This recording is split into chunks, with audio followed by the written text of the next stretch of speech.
tentunya halal haram harta ini dia akan semakin challenging Bapak Ibu semua. Kenapa? Karena eh, saat ini itu instrumen keuangan tuh banyak yang baru-baru ya. Ditambah dengan serbuan dunia digital ya Bapak Ibu. Bahkan ada fintech sekarang, financial technology. Artinya apa? Artinya harta ini semakin kompleks dinamikanya saat ini. Bahkan borderless ya, transaksi bisnis itu benar-benar borderless. Hampir nggak ada lagi batas atau sekat-sekat ya. Baik jenis barangnya maupun geografis secara geografis wilayah ya. Kita udah benar-benar bisa bertransaksi lintas negara, lintas benua, bahkan juga menggunakan banyak platform ya, platform aplikasi yang bisa kita gunakan sehari-hari. Nah, tentunya hal itu membuat pengetahuan kita tentang halal atau haramnya harta ini semakin challenging, semakin menantang dan perlu kita update ya Bapak Ibu semua. Nah, maka menjadi kewajiban kita bagi seorang Muslim untuk terus menuntut ilmu, mengupgrade ilmu kita, sehingga memang kita bisa lepas ya dari hal-hal yang dilarang oleh Allah Subhanahu Wa Taala, khususnya terhadap harta.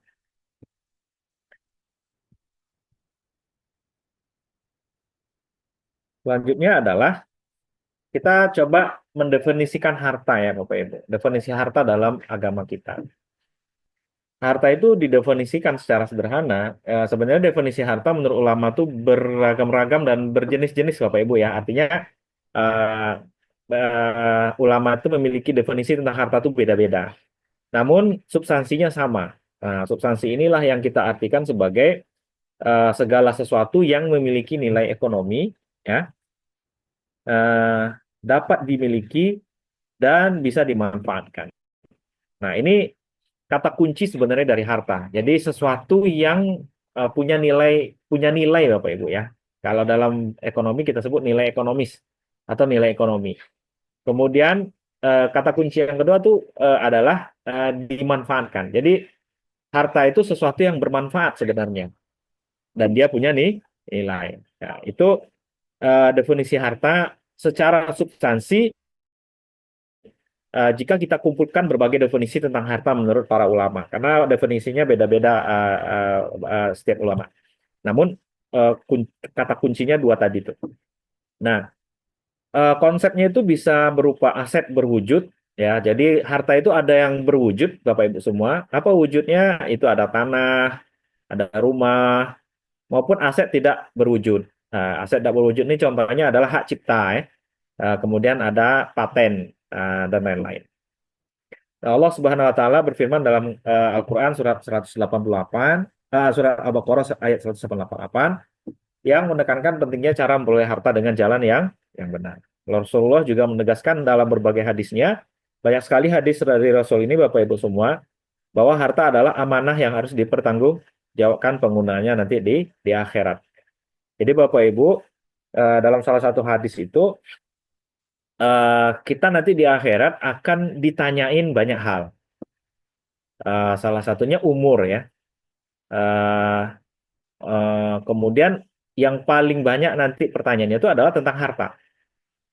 Harta itu ditanya double. Satu ditanya dari mana, yang kedua ditanya untuk apa. Nah, kalau ilmu itu nggak ditanyain nanti, ilmu itu juga salah satu yang ditanya nanti di akhirat.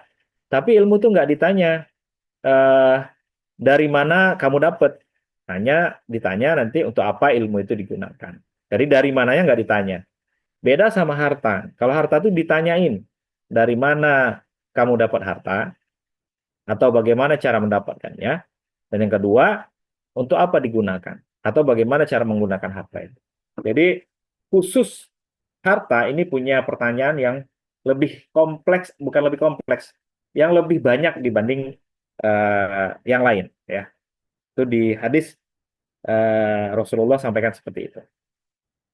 Nah, harta dalam perspektif Islam itu bukan sekedar alat untuk memenuhi kebutuhan duniawi. Nah, ini juga yang paling penting Bapak Ibu ya. Jadi harta itu tidak untuk memenuhi kebutuhan duniawi saja. Tetapi juga, jadi ada juganya, yaitu sarana beribadah dan mendekatkan diri kepada Allah. Jadi harta yang kita punya itu bukan hanya untuk memenuhi duniawi kita saja, namun juga membantu bagaimana kita semakin dekat dengan Allah Subhanahu wa taala. Jadi oleh karena itu Islam memberikan perhatian khusus terhadap cara memperoleh, nah ini, dan menggunakan harta. Jadi cara memperoleh dan menggunakan harta. Nah, ini mungkin dalil-dalil ya Bapak Ibu ya, beberapa dalil Al-Qur'an tentang harta dan juga hadis. Eh, Banyak sekali sebenarnya, ini hanya beberapa saja. Ada dalam surah Al-Baqarah ayat 188, itu maknanya adalah bagaimana larangan memakan harta dengan cara yang batil. Dan di situ juga ada larangan menyuap hakim.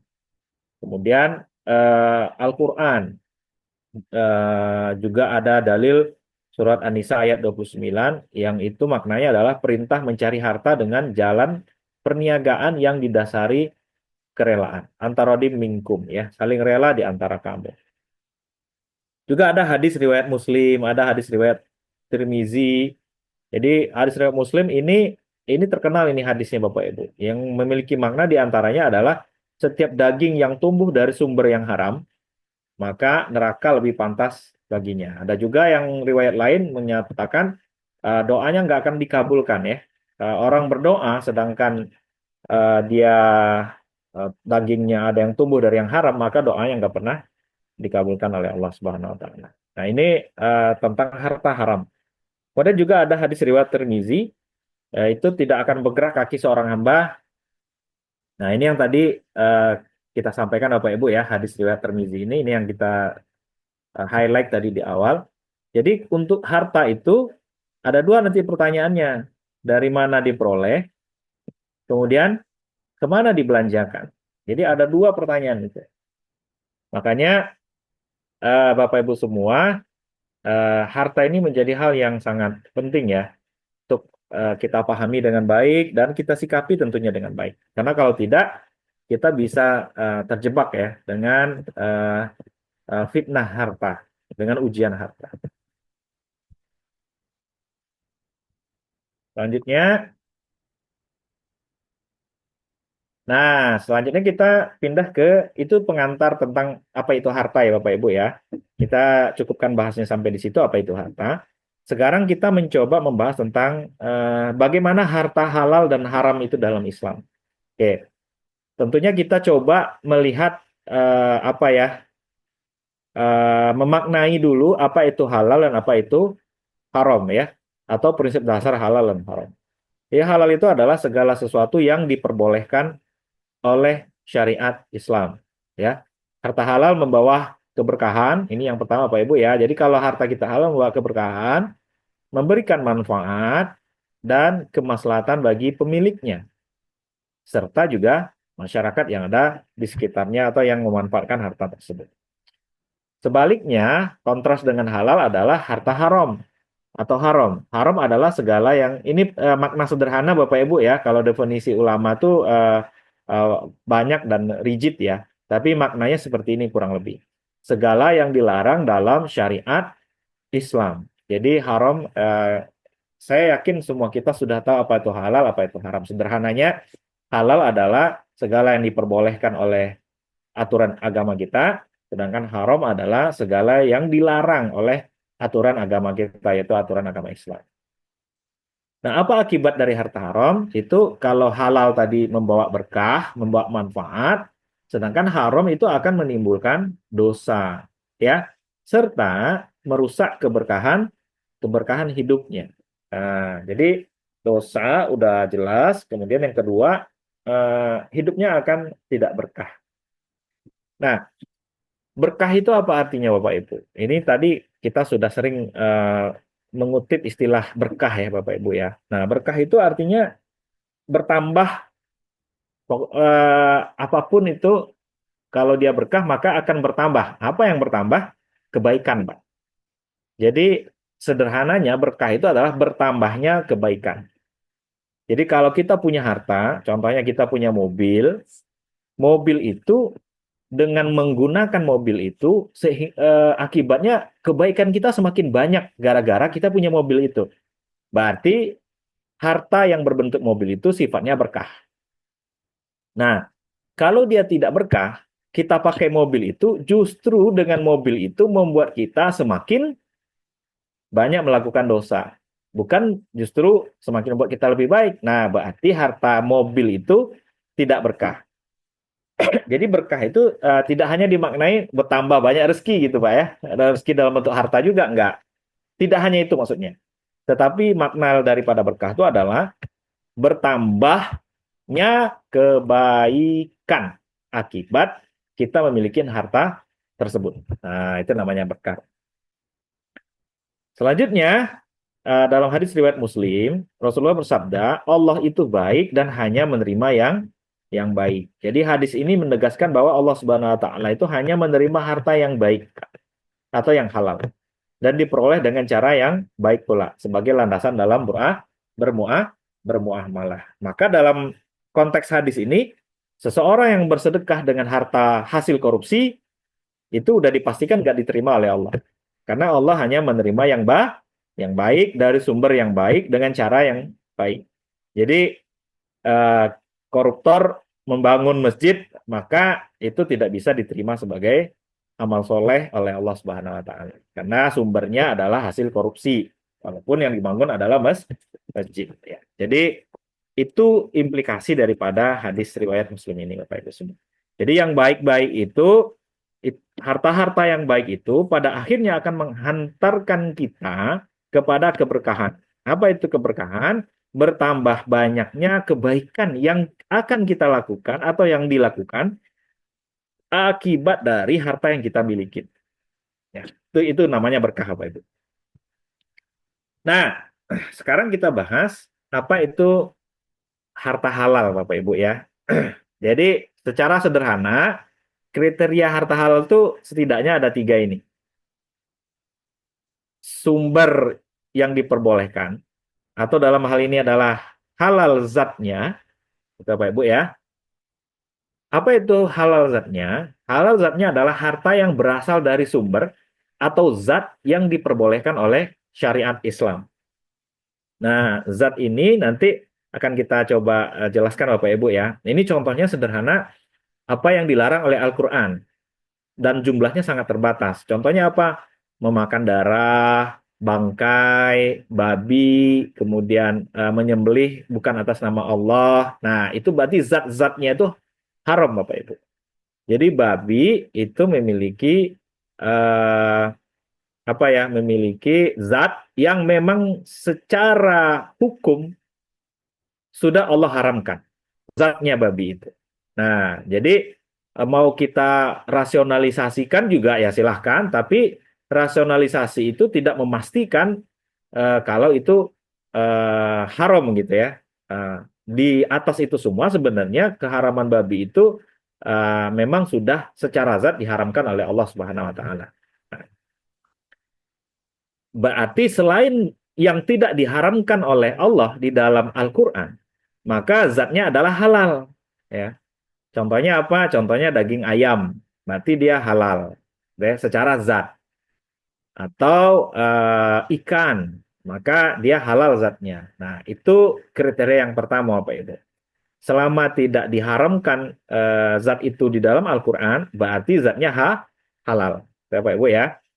Selanjutnya, kriteria yang kedua adalah cara memperolehnya. Nah, jadi kalau tadi yang halal itu zatnya, kalau ini cara memperolehnya yang benar. Contohnya apa? Harta yang didapatkan dengan cara yang jujur, transparan, dan tidak merugikan pihak lain. Atau transaksi harus dilakukan atas dasar antara dimingkum atau tanpa unsur paksaan. Nah, kalau kita memperoleh dengan cara yang jujur, transparan, tidak menzalimi orang lain, maka harta yang diperoleh adalah harta yang halal. Selanjutnya kriteria yang ketiga adalah bebas dari unsur terlarang. Nah, ini yang paling banyak terjadi di kita, Pak. Sebenarnya nomor 2 dan nomor 3 yang paling banyak terjadi dengan kita. Kalau nomor 1 tuh rata-rata kita udah tahu ya, mana yang halal, mana yang haram. Tapi untuk yang nomor 2, cara memperoleh yang benar, nah ini banyak sekali orang yang nggak jujur. Menjual minyak aja nggak jujur ya Pak ya, Bapak Ibu ya, jual minyak di Indonesia gitu ya. Kemudian ada yang takarannya yang dikurangin jual minyak gitu ya, berarti nggak jujur. Ada yang dioplos gitu ya, antara Pertamax dengan Pertalite, berarti nggak jujur. Nah, itu contoh-contoh cara memperoleh, cara memperolehnya nggak benar. Walaupun minyak secara zat itu boleh sebenarnya. Nah, tapi secara caranya nggak boleh. Nah, yang ketiga, ini bebas dari unsur terlarang. Jadi, harta Bapak Ibu yang halal itu harta yang bebas dari unsur-unsur yang dilarang oleh agama kita. Apa contoh unsur-unsur yang dilarang? Contohnya, dalam harta kita tuh nggak ada memperolehnya dengan unsur riba, ya. Terus dalam harta kita itu diperoleh tidak ada unsur goror, tidak ada unsur maisir, tidak ada unsur zolim, tidak ada unsur tadlis, tidak ada unsur baik najasi, coba. Tidak ada unsur ikhtikar. Ini banyak sekali unsur-unsur terlarang dalam agama kita, khususnya dalam transaksi bisnis. Nah, bagaimana harta yang kita peroleh itu, atau harta yang kita miliki saat ini, itu memang kita miliki tanpa unsur-unsur itu. Maka harta kita itu adalah halal. Jadi semua transaksi harus jelas dan bebas dari contohnya spekulasi atau unsur-unsur yang terlarang tersebut. Nah, sama halnya dengan harta haram Bapak Ibu. Kalau harta halal tadi ada 3 kriteria ini, kalau harta haram juga sama ya. Pertama adalah sumbernya, kalau tadi haram halal zatnya, kalau sekarang haram zatnya. Jadi sebenarnya haram zat ini sudah sebagian besar kita tahu. Jadi bangkai gitu Pak ya, darah, babi, dan lain-lain. Nah, ini dilarang oleh agama kita. Maka para ulama mencoba merumuskan salah satunya menurut Yusuf Qaradawi ya Bapak Ibu. Jadi babi itu haram dimakan. Pertanyaan selanjutnya adalah kalau jualan babi gitu ya, boleh apa enggak gitu ya. Walaupun enggak kita makan gitu ya Bapak Ibu. Nah, menurut para ulama, menjual sesuatu yang haram hukumnya sama ya, hukumnya haram juga. Jadi nggak boleh berjualan babi Bapak Ibu ya, eh, atau sesuatu zat-zat yang dilarang oleh Allah Subhanahu Wa Taala. Jadi ini yang pertama. Jadi haram zatnya. Yang kedua, cara perolehannya yang dilarang. Nah ini sama kayak tadi. Contohnya melalui penipuan, melalui perjudian, suap menyuap, atau mencuri, riba, goror, dan lain-lain. Nah, jadi kalau kita memperoleh harta kita dengan cara menipu, maka itu juga masuk dalam kategori haram. Kita memperoleh harta kita dengan cara berjudi, juga haram.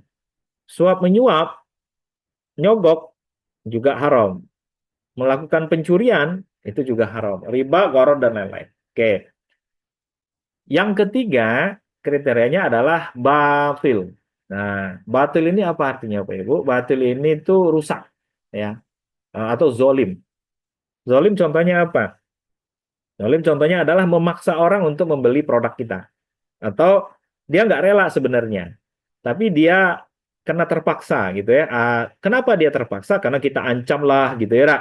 Atau karena mungkin kita preman lah gitu kan. Jadi supaya aman ya udahlah dibayarlah gitu ya, Ra. Nah, hal-hal seperti ini sifatnya batil atau rusak karena ada unsur paksaan di dalam memperoleh harta yang kita inginkan. Nah, 3 kriteria ini setidaknya yang bisa kita pegang sama-sama untuk mengidentifikasi harta-harta yang haram. Jadi sumber sumber yang dilarang yaitu haram zatnya, cara perolehannya, dan yang ketiga adalah batil.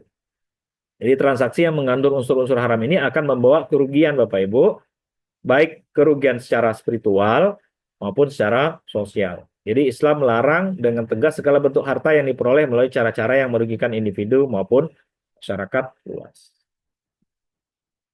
Nah, apa contoh-contoh nih Bapak Ibu? Contoh-contoh harta yang halal.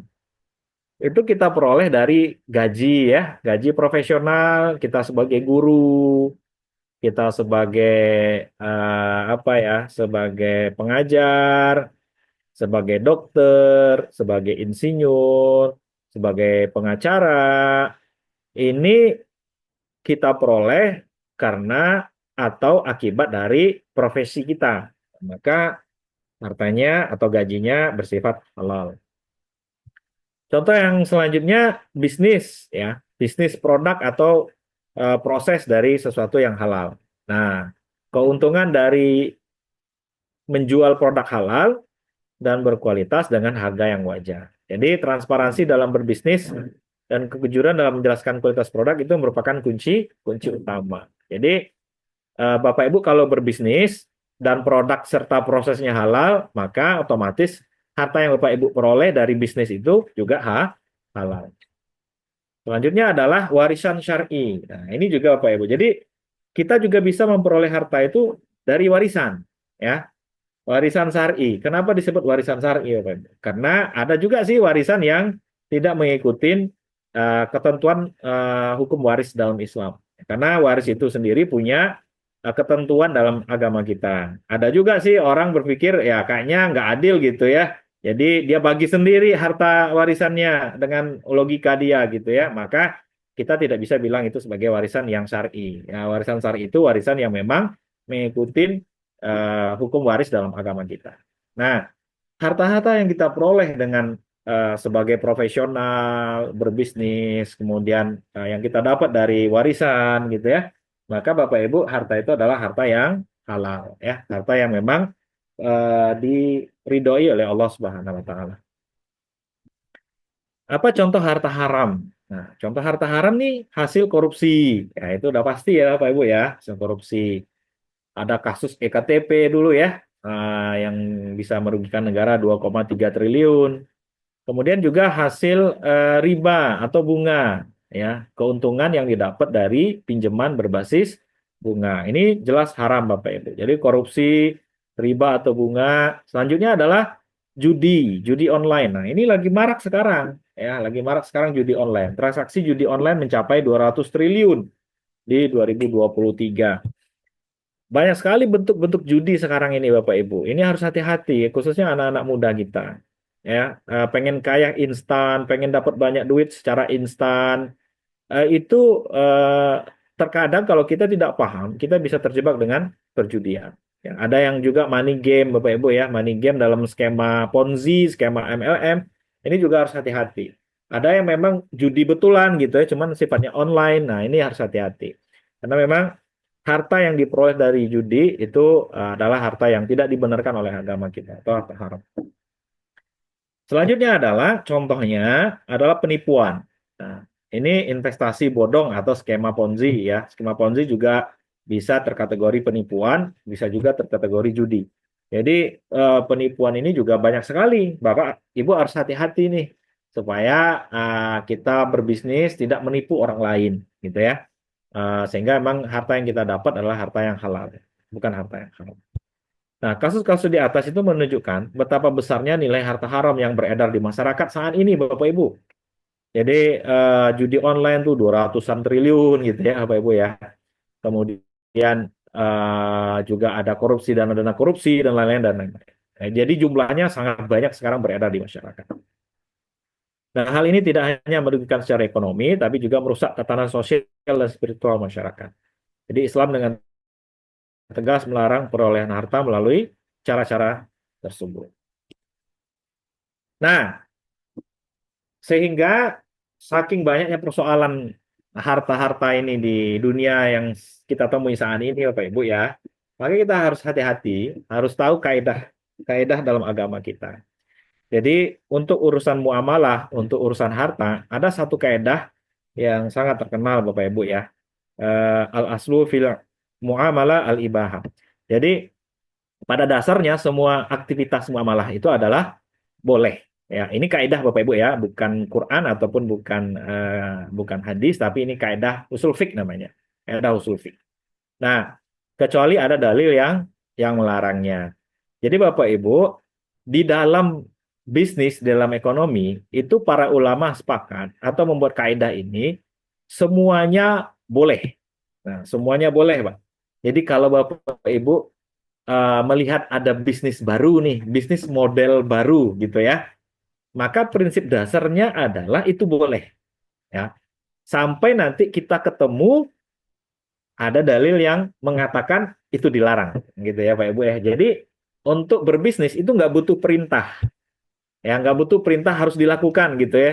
Contohnya Islam memerintahkan kamu boleh melakukan bisnis A, boleh melakukan bisnis B, boleh melakukan bisnis C, enggak. Tapi sederhananya kamu boleh melakukan bisnis apa saja, silahkan. Kecuali bisnis A, B, C. Nah, jadi bisnis A, B, C ini udah dikasih tahu sama Al-Quran dan Sunnah apa aja yang nggak boleh.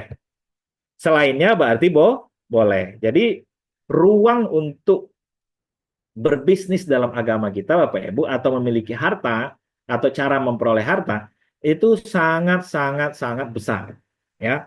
Jadi Islam mendorong kita untuk berbisnis, melakukan inovasi, mencari harta, mengumpulkan harta, memenuhi kebutuhan hidup kita itu dengan cara yang inovatif dan kreatif. Karena secara kaidah usul fik itu didorong bahwasanya untuk urusan muamalah apapun itu boleh kecuali ada dalil yang melarang.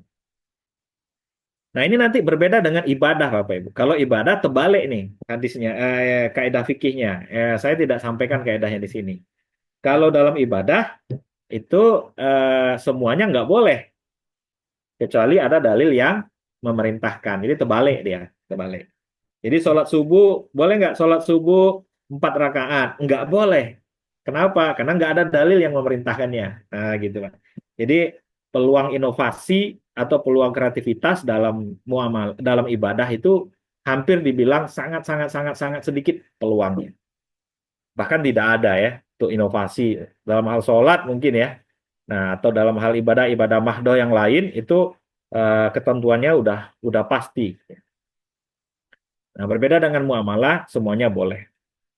Nah, Bapak Ibu, juga kalau kita belajar tentang hukum Islam, kita pernah melihat istilah-istilah ini mungkin Bapak Ibu ya. Ada yang namanya haram, ada yang namanya makruh.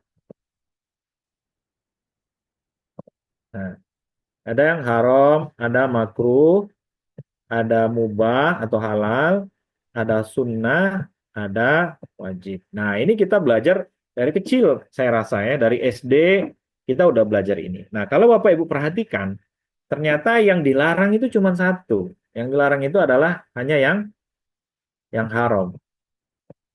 Selebihnya boleh, selebihnya boleh, ya, atau bisa dilakukan atau tidak dilarang. Yang dilarang cuma yang haram saja.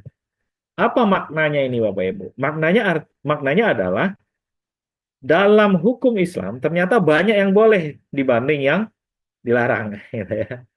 Apalagi dalam muamalah lebih banyak lagi yang boleh dibanding yang dilarang. Nah, jadi berarti kalau dalam muamalah yang perlu kita tahu Bapak Ibu, kalau berdasarkan kaidah tadi yang perlu kita tahu hanyalah yang dilarang saja. Nah, yang dilarang ini itu sudah ada ketentuannya apa saja dalam Al-Qur'an dan hadis. Dikasih tahu tuh yang dilarang tuh ini. Nah, kalau nggak dilarang, padahal dia baru, maka itu boleh dilakukan. Prinsipnya boleh, prinsipnya silakan. Sampai nanti ada dalil yang melarang. Nah, itu kaidah sederhana Bapak Ibu ya, mudah-mudahan bisa dipahami. Eh, Selanjutnya, nah sehingga bisa kita lihat ini di pertemuan-pertemuan sebelumnya juga sudah pernah kita sampaikan, sehingga bisa kita lihat seperti ini Pak. Jadi Bapak Ibu, kita hanya fokus kalau dalam harta, dalam mencari harta, kita hanya fokus kepada apa yang haram, bukan apa yang halal Pak, tapi apa yang haram. Karena yang haram ini jumlahnya sedikit. Berarti sisanya berarti halal. Nah, harta-harta itu apa Ibu ya. Nah, berarti berdasarkan kaidah itu kita hanya perlu tahu apa saja yang haram. Bukan apa saja yang halal, tapi apa saja yang haram. Kalau kita tidak terlibat dengan apa yang haram, berarti harta kita sudah halal. Nah, itu ya Pak Ibu ya. Nah, para ulama mengkategorikan haram ini kepada beberapa kategori. Pertama, apa yang disebut dengan haram zatnya. Nah, ini sesuai dengan namanya. Jadi yang haram itu ya benar-benar zatnya, gitu ya Pak Ibu ya. Seperti apa? Babi ya, Homer. Ini bisa dipanjangin nanti Bapak Ibu ya. Cuman kalau kita bahas satu-satu mungkin tidak tidak cukup waktu kita. Ini contoh-contoh yang saya berikan. Babi, Homer, bangkai, darah dan lain-lain. Nah, ini secara zat memang sudah diharamkan oleh Allah Subhanahu wa taala. Kemudian ada yang haram selain zatnya, ya, haram selain zatnya. Jadi zatnya itu nggak haram, tapi selain itu haram, gitu ya. Apa contohnya Bapak Ibu? Contohnya adalah perjudian. Berjudi ayam, nah itu Pak, ayamnya halal, ayam kan nggak haram zatnya. Tapi karena dia dijudikan, sabung istilahnya ya, sabung ayam. Yang kemarin kasus ada yang meninggal di Lampung gara-gara sabung ayam. Nah, maka dia jadi haram, Pak. Pendapatan dari sabung ayam. Walaupun ayamnya halal, tapi yang haram itu selain zatnya ayam itu, yaitu judi, ya, maisir. Nah, yang kedua, contohnya adalah goror. Goror ini sesuatu yang nggak jelas, Pak. Nah, ini contohnya banyak ya. Para ulama itu eh, mencontohkan biasanya dalam buku-buku usul fikih itu membeli anak sapi di dalam perut ibunya. Nah, ini contoh yang sering disampaikan ya dalam buku-buku fikih. Tapi juga ada contoh lain, contohnya membeli motor tapi motornya hilang, Pak. Belum ada motornya gitu ya. Nah, ini juga bisa dibilang goror. Nah, sapinya itu nggak haram zatnya. Tapi proses kita membeli sapi di dalam perut ibunya itu, nah itu disebut goror, sehingga dia jadi haram, ya, atau haram selain zatnya. Nah yang ketiga adalah riba, Pak. Nah riba ini adalah tambahan, tambahan yang sifatnya zolim, yang sifatnya zolim. Ini bisa contohnya adalah bunga bank konvensional gitu ya, atau bunga bank, mohon maaf, atau bunga di lembaga-lembaga keuangan yang lain seperti koperasi gitu Bu ya. Kemudian juga BPR atau dilakukan oleh rentenir secara individu. Jadi baik lembaga maupun individu. Nah, ini bisa dikategori sebagai riba. Ada juga yang namanya manipulasi pasar. Manipulasi pasar ini ikhtikar. Ikhtikar itu nimbun artinya, Pak. Menimbun. Dulu pernah kasus di Indonesia minyak goreng kita mahal. Ternyata minyak goreng itu ditimbun oleh produsen. Nah, proses produsen menimbun minyak goreng itu disebut dengan ikhtikar. Nah, itu dilarang. Minyaknya halal, zatnya halal. Tapi yang haram itu selain zatnya, yaitu perbuatan ikhtikarnya itu, perbuatan menimbun minyak itu. Nah, sehingga hasil berjualan minyak goreng tadi, hartanya menjadi harta haram. Gitu ya, Pak Ibu ya. Dan lain-lain. Masih ada beberapa yang haram selain zatnya. Nah, selanjutnya adalah tidak sah atau batil. Nah, batil ini tadi saya contohkan Bapak Ibu, mungkin zatnya halal, selain zatnya juga halal, tetapi orangnya itu terpaksa membelinya. Gitu contohnya Bu ya. Contoh kasusnya adalah terpaksa. Kenapa terpaksa? Karena takut kalau kita nggak beli nanti eh, nyawanya hilang gitu Bu ya, atau digebukin contohnya, atau nggak aman kita nih rasanya gitu ya. Nah, itu namanya batil atau tidak sah ya, atau terpaksa orang melaksanakan transaksi bisnis dengan kita. Maka harta-harta seperti itu juga tidak halal Bapak Ibu. Nah, tiga inilah Bapak Ibu ya kriteria atau bagaimana kita melihat harta kita. Jadi kalau Bapak Ibu punya di rumah nih harta ya, punya rumah nih, sederhana aja deh. Pakai rumus ini aja bisa ketemu. Rumah kita ini pertama zatnya haram apa enggak? Gitu ya. Ada enggak secara zat di situ ada komponen-komponen yang haram enggak di situ? Apa semennya terbuat dari babi, dari darah gitu ya? Rasanya enggak gitu ya. Semen ya dari semen. Semen haram enggak? Enggak gitu ya. Kenapa enggak haram? Karena enggak dilarang dalam Al-Qur'an. Kalau dalam Al-Qur'an tertulis semen gitu ya atau pasir atau tanah itu haram, maka baru berarti itu haram. Walaupun tidak ada dalil yang membilang semen itu atau tanah itu halal ya. Tetapi kaidahnya bukan kaidahnya seperti yang kita bilang tadi, yang disebutkan haram saja yang memang itu haram. Berarti kalau nggak disebutkan, maka dia halal. Itu kaidah muamalah ya Bapak Ibu. Berarti rumah kita terbuat dari zat yang halal, aman berarti, ya kan? Nah, kemudian yang kedua, haram selain zatnya. Nah, tinggal rumah ini Bapak Ibu itu dibeli dengan cara korupsi nggak, gitu ya? Dengan cara riba nggak?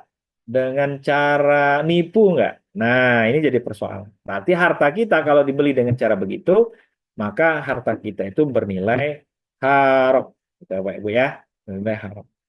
Nah, selanjutnya adalah tidak sah atau batil. Nah, kita beli rumah ini kemarin yang menjualnya itu tertekan nggak? Kita paksa nggak? Kita ancam nggak? Gitu. Kita ancam kalau kamu nggak jual rumah kamu ke aku, kamu nggak akan aman, gitu ya. Nah, ini walaupun kita beli pakai uang dari hasil gaji kita sebagai dokter contohnya.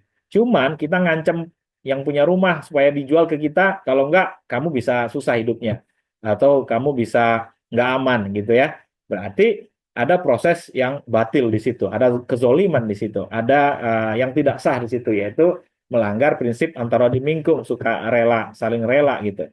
Nah, kalau ada unsur dari tiga itu di dalam rumah Bapak Ibu, rumah itu kan harta ya, maka terindikasi rumah kita itu adalah harta atau merupakan harta yang haram. Tapi kalau secara zat bebas dari apa yang dilarang oleh agama, selain zatnya kita membelinya pakai uang gaji kita sebagai guru contohnya, dan kita membelinya dengan sukarela atau syarat dan rukun jual beli terpenuhi, yaitu ada harga, ada penjual, ada pembeli gitu ya, itu terpenuhi semua, maka dipastikan harta Bapak Ibu itu adalah harta yang halal. Nah, sederhana kok Bapak Ibu semua. Contoh seperti tadi juga bisa diterapkan ke harta yang lain, ke mobil contohnya, ke sekolah anak kita contohnya, ke apa namanya tuh ke investasi yang kita lakukan, ke uang yang kita taruh, ya, uang yang kita miliki gitu ya. Atau sekarang yang lagi tren ke investasi emas gitu ya, yang udah kita belikan. Ini halal apa haram nih hartanya gitu ya. Dari mana kita tahu? Itu dari tiga tadi caranya Bapak Ibu. Dari haram zatnya, haram selain zatnya, atau batil atau tidak gitu ya. Nah, kalau mau dikerucutkan lagi Bapak Ibu, maka nanti haram zatnya itu kita sebut dengan objeknya, ya Bapak Ibu ya. Yang kedua adalah prosesnya. Kalau kita kelompokkan lagi ya, kita kelompokkan lagi. Jadi ada objek, ada proses. Nah, sebenarnya yang objek itu ya benar-benar objeknya yang nggak boleh gitu ya. Kalau judi, riba itu prosesnya sebenarnya, bukan objeknya. Atau keterpaksaan orang menjual barang dengan kita itu prosesnya sebenarnya yang bermasalah.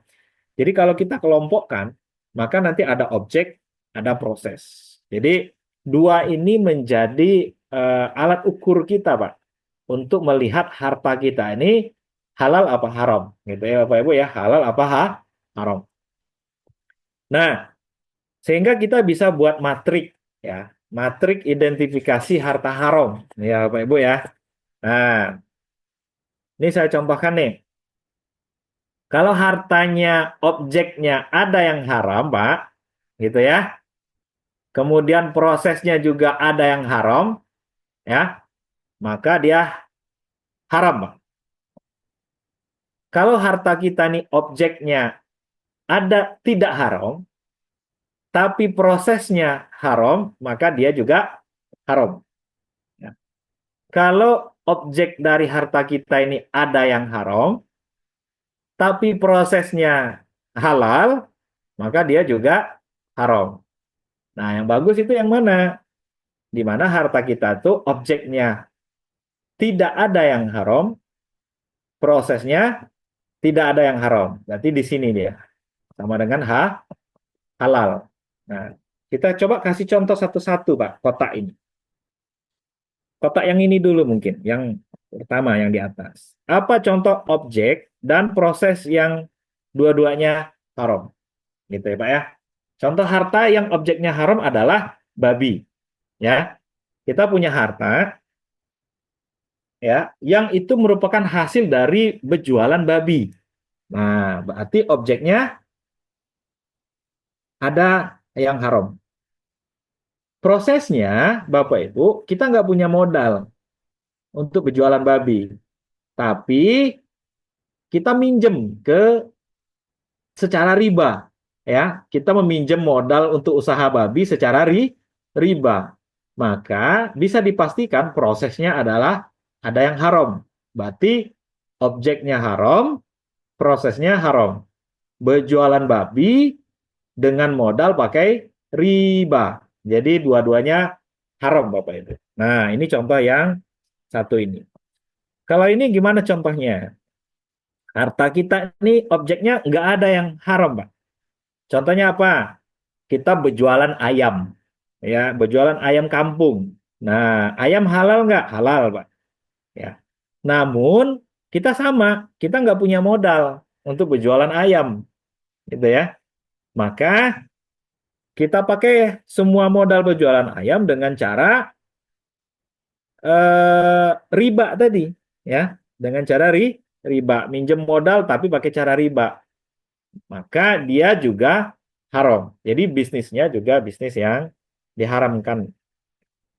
Atau kita menipu orang ya untuk mendapatkan bisnis ayam tadi. Nah, maka hasilnya juga harta kita adalah harta yang haram.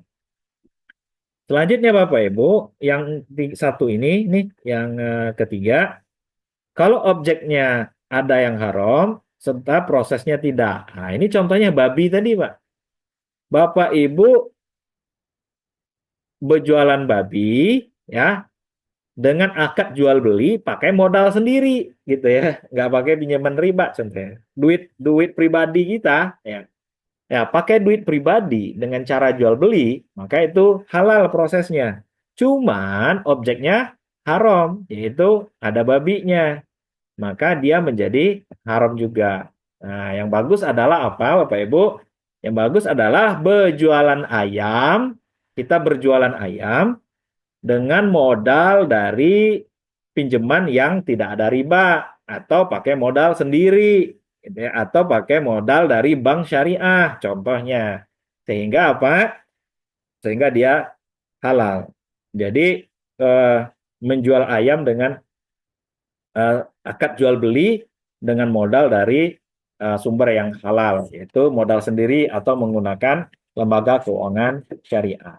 Nah, ini Bapak Ibu hasil harta kita ya. Kalau mau kita sederhanakan sehingga dia benar-benar kita pastikan dia tuh halal atau haram hartanya berdasarkan skema atau matriks yang kita sampaikan seperti ini. Nah, apa dampak kita mengkonsumsi harta haram Bapak Ibu? Ya, ini dampak-dampaknya ya. Pertama pastinya adalah dampak spiritual. Hati bisa menjadi keras ya, tidak peka terhadap nilai-nilai kebaikan. Nah, ini tadi saya sampaikan, doa-doa kita tidak dikabulkan karena ada dalam hadis ya. Jadi Allah nggak menerima sesuatu yang tidak baik. Ini dampak spiritual, Pak. Jadi ada kegelisahan dan kekerasan hati. Karena dalam hadis yang lain kita melakukan maksiat, kan mencari harta haram kan itu juga maksiat ya Bapak Ibu. Itu akan menimbulkan satu titik hitam ya di hati kita.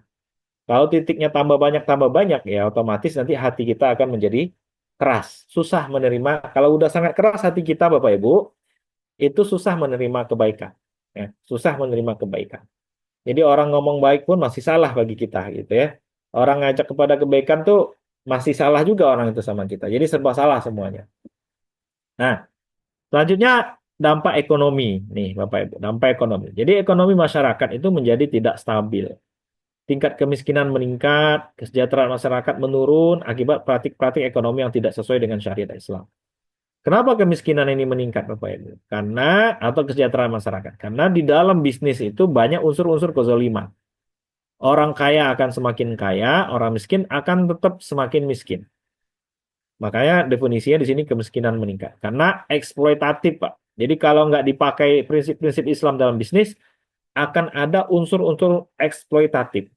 Salah satu hikmah dilarangnya riba, Bapak Ibu, itu karena ada unsur eksploitatif di situ, eksploitasi yang tidak adil, gitu ya. Nah, itu salah satu dampak ekonomi. Dampak ekonomi yang lain juga bisa menimbulkan inflasi, Pak. Jadi, sesuatu yang dilarang oleh Islam itu ternyata bisa menimbulkan inflasi atau naiknya harga-harga barang. Salah satu jalurnya adalah melalui riba tadi. Ya, riba itu bisa meningkatkan inflasi atau menaikkan harga-harga barang. Nah, itu dampak-dampak ekonomi kalau banyak harta-harta yang tidak dibenarkan oleh syariat agama kita. Selanjutnya ada dampak keluarga, ya Pak Ibu ya. Jadi ini yang tadi saya bilang, hilangnya keberkahan. Keberkahan tadi adalah eh, kita tuh lebih banyaklah melakukan yang nggak baiknya dibanding baiknya oleh harta itu. Nah, jadi dalam kehidupan keluarga. Kemudian anak-anak yang tumbuh dari nafkah haram ini cenderung ini hipotesis Bu ya, saya belum menemukan belum menemukan dalilnya nih yang nafkah haram ini cenderung memiliki perilaku yang menyimpang dan sulit dididik dengan nilai-nilai kebaikan.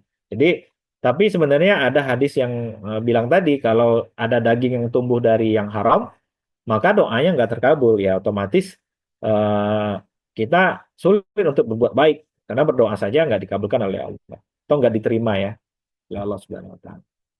Nah, dampak sosialnya adalah praktik harta haram juga merusak tatanan ekonomi dan menyebabkan ketimpangan sosial. Ini yang saya bilang tadi, Bapak Ibu. Kalau praktek-praktek haram itu banyak dilakukan untuk mencari harta, maka akan semakin membuat ketimpangan sosial. Karena orang kaya akan selalu mengeksploitasi orang-orang miskin. Jadi alat-alat seperti judi, Bapak Ibu ya, seperti riba, itu sebenarnya alat untuk eksploitasi dari orang yang punya harta terhadap orang yang nggak punya harta. Alat eksploitasi sebenarnya. Sehingga memang pada akhirnya kalau alat-alat itu semakin berkembang, contohnya riba semakin berkembang, kemudian perjudian semakin berkembang, maka yang akan kaya ya orang kaya tadi, karena dia mengeksploitasi orang-orang yang tidak punya uang. Kalau yang judi yang kaya bandarnya, kalau yang riba ya memberi pinjaman yang kan terus kaya. Sehingga menimbulkan ketimpangan sosial. Nah, satu lagi Bapak Ibu, ternyata ada istilah di samping harta haram, ada harta halal, ada ternyata di tengah-tengahnya, yaitu subhat ya. Tengah-tengah itu artinya di antara halal dan haram gitu ya. Nah, definisi subhat ini, harta subhat itu harta yang tidak jelas statusnya. Apakah dia halal atau haram. Karena ketidakjelasan sumber atau cara memperolehnya. Jadi nggak jelas nih eh, harta itu. Jadi disebut dengan subhat. Rasulullah SAW bersabda, yang halal itu jelas dan yang haram itu jelas. Dan di antara keduanya ada perkara-perkara yang samar atau yang subhat ya. Ini hadisnya masih berlanjut Bapak Ibu ya. Tapi ini hanya untuk menegaskan bahwasanya ada posisi harta satu lagi di samping halal, haram ada subhat gitu ya. Contoh kasusnya nih Pak. Ini penghasilan melalui fintech nih contoh yang belum memiliki fatwa jelas dari otoritas syariah. Contohnya kita punya usaha fintech dari aplikasi X. Ya, aplikasi X itu bisa menghasilkan uang. Tapi kita nggak tahu ini fatwanya apa nih, boleh apa nggak nih pakai aplikasi ini gitu ya, atau bisnis dengan model begini. Nah, nah investasi pada perusahaan campuran atau perusahaan yang halal haramnya nyampur-nyampur Pak. Nah ini yang juga menarik. Nanti bisnis itu ada yang nyampur-nyampur. Ini harta halal ada yang haram. Nah itu gimana gitu ya. Nah, atau hadiah dari sumber yang tidak diketahui kehalalannya secara pasti. Nah, jadi hal-hal yang subhat seperti ini juga banyak terjadi dalam kehidupan kita sehari-hari. Nah, maka Bapak Ibu semua, sikap yang tepat kata Rasulullah itu Islam mengajarkan sikap wara atau kehati-hatian dalam menghadapi perkara subhat. Nah, sebaiknya seorang muslim menghindari harta subhat dan memastikan kejelasan hukumnya sebelum mengambil manfaat darinya. Jadi sebelum starting a new bisnis gitu Bapak Ibu ya, atau skema mencari harta yang baru, sebelum kita yakin, sebaiknya cari tahu dulu gitu ya. Itu bagaimana tuh, boleh apa enggak gitu ya, atau statusnya jelas apa enggak gitu ya. Nah, sehingga Bapak Ibu tidak lagi ada keraguan ya untuk memiliki harta tersebut. memiliki harta tersebut. Nah, ini namanya harta subhan atau statusnya itu abu-abu gitu ya Pak Ibu ya. Nah, bagaimana kalau harta kita tuh sudah haram, Pak? Ini udah haram nih, ya. Kita dulu belum dapat hidayah gitu contohnya, Pak Ibu ya. Tahu-tahu dapat hidayah gitu ya. Ternyata kita dulu dapat uangnya dari uang yang haram. Apa yang harus kita lakukan? Nah, yang kita harus lakukan yang pertama, satu itu adalah taubat, Bapak Ibu. Jadi banyak-banyak taubat sama Allah. Ini yang pertama yang harus kita lakukan. Menyesal, jadi dalam hati kita tuh benar-benar menyesal. Jadi taubat yang pertama itu adalah penyesalan. Jadi menyesal kita melakukan itu. Kemudian diikutin dengan banyak-banyak beristighfar. Nanti ada ibadah sholat taubat, sunnah taubat. Kemudian kita berusaha meninggalkan dan menjauhi semua perbuatan yang dulu pernah kita lakukan itu. Nah, ini namanya taubat kepada Allah Subhanahu wa taala. Jadi, kalau ada harta haram, Bapak Ibu, langkah pertamanya adalah menyesal, ya, menyesal. Kalau belum ada penyesalan dalam hati kita, berarti taubat kita atau kesungguhan kita untuk meninggalkan harta haram itu masih belum sempurna, ya, masih belum sempurna. Kemudian yang kedua, apa yang harus dilakukan? Setelah kita bertaubat kepada Allah, menyesali apa yang sudah kita lakukan, gitu ya, kita kembalikan kepada yang berhak.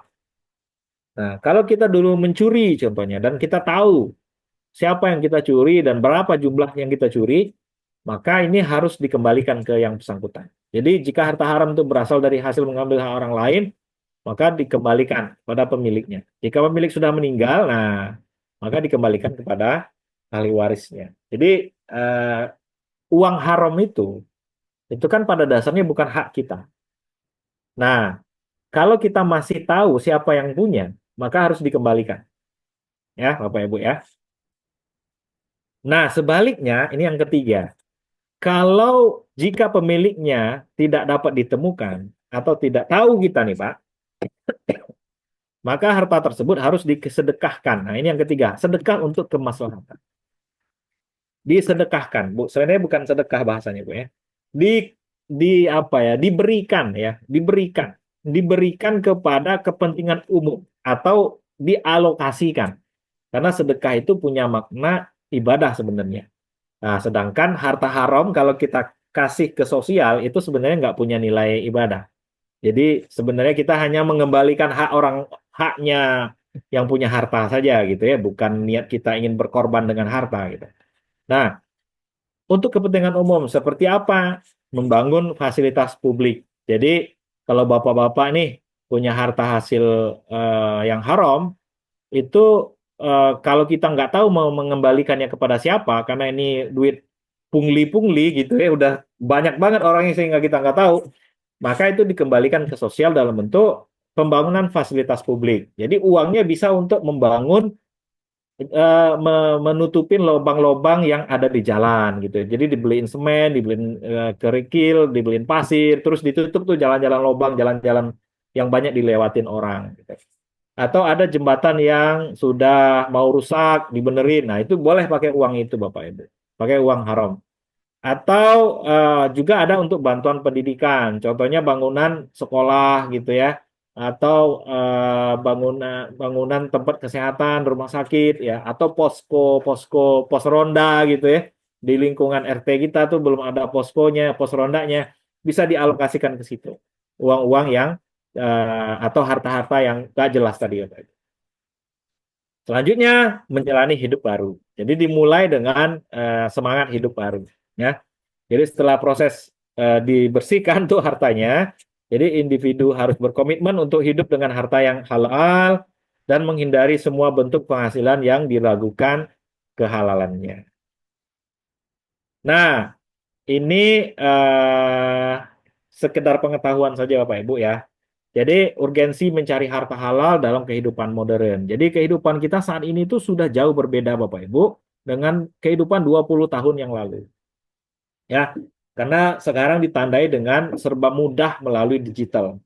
Bisnis digital, transaksi digital, beli makanan digital gitu ya, dan lain-lain dan lain-lain. Jadi perkembangan bisnis online, cryptocurrency, fintech ini menciptakan kompleksitas baru dalam menentukan status halal haramnya.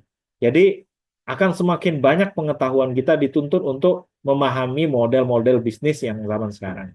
Ya, sehingga apa? Sehingga transaksi digital yang lintas batas itu dan sangat privacy itu membuat pengawasan terhadap transaksi atau kepemilikan harta itu semakin sulit. Nah, Bapak Ibu juga perlu tahu di Indonesia ada pertumbuhan ekonomi syariah. Jadi ada ekonomi syariah di Indonesia nih Bapak Ibu. Banyak sekali komunitas-komunitasnya. Ada namanya masyarakat ekonomi syariah, ada namanya KNEKS, Komite Nasional Ekonomi dan Keuangan Syariah. Nah, ini semua adalah komunitas-komunitas ekonomi syariah. Nah, berdasarkan data OJK di tahun 2023, ini menunjukkan pasar modal syariah tumbuh 11%. Jadi, ada pasar modal syariah sekarang. Ini mencerminkan meningkatnya kesadaran masyarakat untuk berinvestasi secara halal. Jadi, tren gaya hidup halal ini sudah menjadi apa ya Bapak Ibu ya, sudah menjadi sebagian lifestyle-nya umat Islam saat ini di Indonesia. Jadi jangan sampai kita ketinggalan untuk gaya hidup halal. Nah, kebutuhan filter halal. Jadi karena udah terus tumbuh, maka penting untuk memiliki filter halal dalam setiap keputusan finansial di era digital untuk memastikan keberkahan rezeki dan keselamatan di akhir. Jadi filter halal ini Bapak Ibu itu dimulai dari pengetahuan atau ilmu yang kita miliki tadi terhadap kriteria harta haram itu seperti apa gitu ya. Jadi Bapak Ibu kalau ingat kriteria harta haram, insya Allah sedikit banyaknya punya basic yang memadai atau setidaknya untuk diri sendiri kita bisa bedain ini haram, ini enggak gitu ya dengan kriteria-kriteria yang kita buat tadi. Nah, eh, untuk harta-harta yang eh, halal Bapak Ibu itu ada lembaga namanya Lembaga Pengawas Syariah. Ini bagi Bapak Ibu yang belum kenal ya. Jadi seperti MUI, MUI itu ada namanya lembaga Dewan Syariah Nasional, ya DSN MUI itu Bapak Ibu ya, atau OJK. Ini bukan OJK Syariah, maksudnya di dalam OJK itu ada unit atau divisi khusus yang mengawasin syariah, atau juga BPJPH. Ini yang menjamin produk-produk produk halal. Nah, fungsi-fungsi organisasi-organisasi ini itu mengawasin, mengeluarkan fatwa dan mensertifikasi semua harta-harta atau usaha yang halal atau tidak halal. Gitu ya, Bapak Ibu. Nah, jadi ini bisa jadi pengetahuan kita. Oh, ternyata di Indonesia ada BPJPH, ada DSN MUI, ada OJK gitu ya. Nanti di Bank Sentral Indonesia itu juga ada divisi syariahnya. Sehingga semua transaksi-transaksi sebagian transaksi yang formal sifatnya bukan yang informal Pak Ibu, yang formal yang terdaftar itu bisa diawasin oleh mereka-mereka ini kehalalannya. Nah, data terbaru dari BPJPH itu menunjukkan bahwa tahun 2020 sampai dengan 2024 terdapat 13.000 ya usaha yang sudah tersertifikasi halal. Jadi angka ini terus meningkat seiring dengan kesadaran masyarakat dan dunia usaha tentang pentingnya jaminan halal dalam setiap produk dan nah, jadi ini praktik nyata nyata atau di kehidupan nyata dengan harta yang halal Bapak Ibu ya. Jadi pertumbuhan UKM halal ya. Kemudian tingkat kepuasan, ada kesadaran konsumen. Jadi UMKM yang membranding dengan halal ini menurut research itu mengalami peningkatan omset ya. Kemudian juga tingkat kepuasan pengusaha Muslim yang merasa lebih tenang ya dan puas setelah menerapkan prinsip halal dalam bisnisnya. Jadi kalau Bapak Ibu ada yang pengusaha di sini, itu kalau kita berusaha dengan sesuai ajaran agama kita, itu udah dipastikan Bu lebih tenang dan lebih ada kenyamanan gitu ya menjalani hidup. Gitu. Jadi kalau bisnisnya dilarang agama, itu pasti kita bawaannya risau aja gitu. Nah, satu lagi yang menarik adalah kesadaran konsumen. Jadi sekarang sudah ada halal awareness, jadi kesadaran halal ya, kesadaran halal. Konsumen Muslim yang selalu memeriksa status halal produk sebelum melakukan pembelian.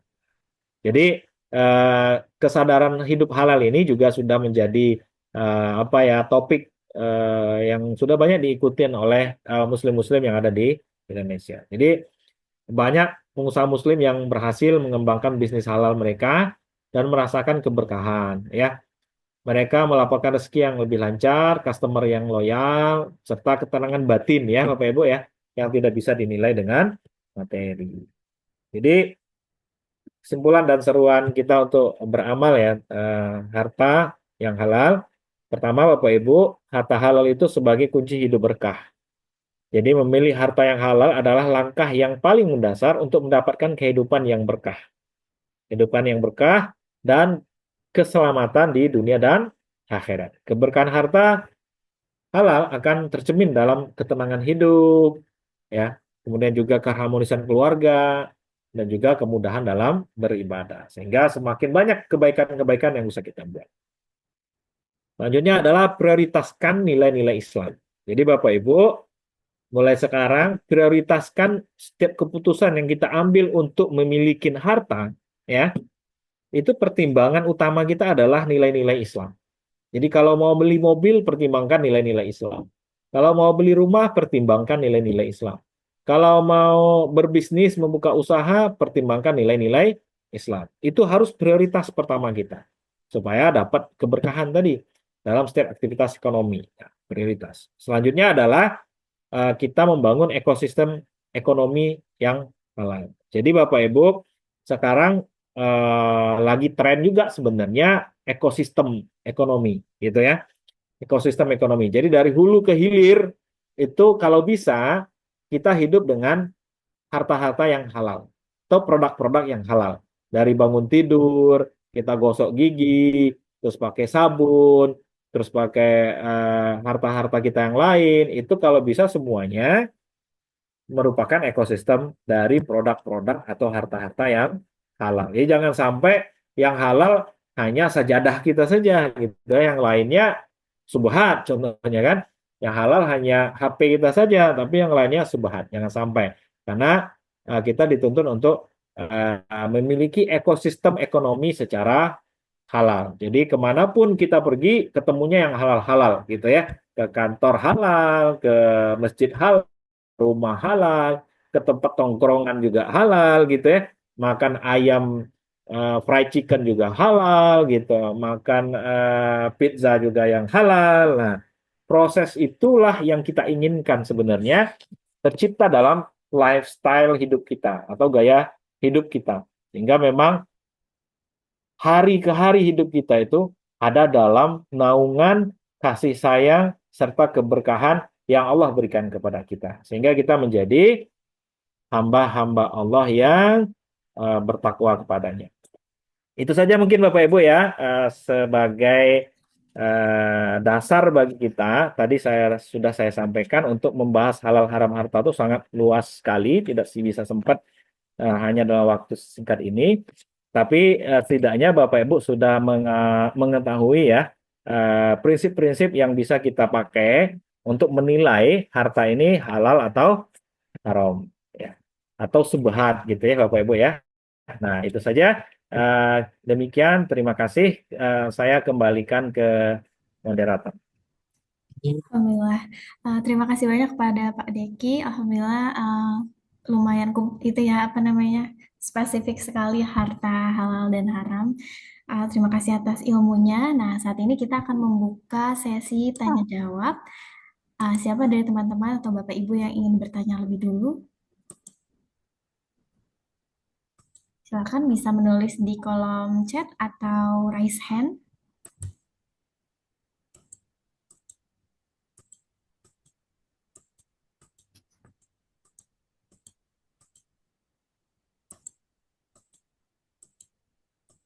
Ayo teman-teman, apa mungkin sudah paham atau gimana nih?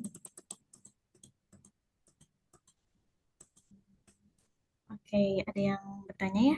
Dari Kak Aulia Rahman, eh, dari Banjarmasin, bagaimana kita menyikapi penggunaan harta yang di masa sekarang orang-orang di sekitar kita menganggap harta sebagai status sosial serta hedonisme. Permisalkan, rela mengeluarkan harta untuk menyewa dan membeli benda-benda seperti alat elektronik dan kendaraan di luar kemampuan untuk ajang adu sosial. Bagaimana cara menyikapinya, Pak? Mau langsung dijawab atau Iya, Pak, boleh. dikirim dulu, Mbak Tika? Iya, Pak. Silakan Langsung ya? boleh. Ya. Oke. Baik, Bapak Ibu. Sekarang memang kita kenal dengan istilah namanya flexing ya, Bapak Ibu ya, flexing. Jadi bergaya supaya orang terkesan dengan kita, gitu ya. Bapak Ibu kalau buka surat Al-Qasas ya, ayat kalau tidak salah ayat 79, itu tentang Korun, Pak. Korun itu salah satu tokoh yang di dalam Al-Quran sebagai simbol orang kaya. Nah, jadi kalau Fir'aun itu simbol orang yang berkuasa, kalau Korun itu simbol orang yang kaya. Nah, Korun ini itu juga melakukan flexing dulunya. Ya. Di dalam Al-Quran itu sudah ada flexing, Bapak Ibu, yang dilakukan oleh Korun. Nah, sehingga akibat flexingnya Korun ini, Bapak Ibu tahu akibatnya apa? Dia tuh sengaja flexing. Saya ini sukses, saya ini udah kaya, saya ini berhasil gitu ya. Saya ini keren banget lah pokoknya. Ternyata efektif, Pak. Orang-orang berpikir akhirnya, cobalah itu dalam bahasa Al-Quran. Dalam surat Al-Qasas itu 9 itu kalau tidak salah. Cobalah dalam bahasa Al-Quran itu bilang gini, cobalah kalau kita ini seperti suksesnya seperti Korun. Ya kan? Ah, kata Allah, siapa orang-orang yang berpikir begitu? Orang-orang yang berpikir begitu adalah orang-orang yang mementingkan kehidupan dunia.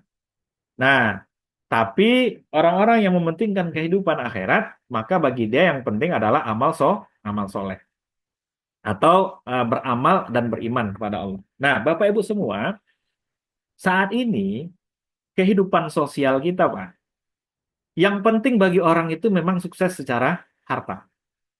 Maka pekerjaan-pekerjaan yang prestisius itu udah dianggap sukses. Kerja di mana? BUMN gitu ya, Dak. Di PNS gitu ya. Tapi kalau guru ngaji, itu nggak prestisius, Pak. Nggak sukses, belum sukses.